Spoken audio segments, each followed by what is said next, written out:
South Korea's president warning of potentially devastating effects tied to the country's trade deal with the U.S. Speaking with Reuters, the Korean president saying his country's economy could fall into crisis like the one it faced in 1997 if it were forced to take $350 billion and invest that amount of cash in the U.S. without a currency swap. He said the U.S. and Korea haven't formalized a trade deal reached in July because of disagreements over how Korean investments in the U.S. will work. And I think one of the big questions that we're starting to learn is all of these quote-unquote investments that we've heard about, Joe and Becky, that, you know, people have bought down their tariffs. If you look at the amount of money, most of these countries don't really actually have that much money to be able to invest. And if you look at just the pure numbers, some of them are, you know, $400 billion, $500 billion.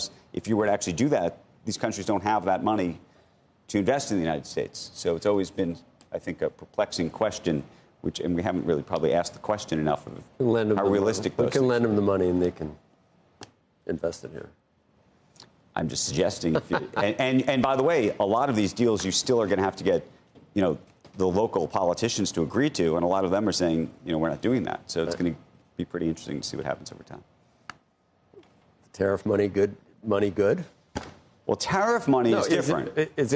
Is it money good when the Supreme Court finally? We don't know about that part either.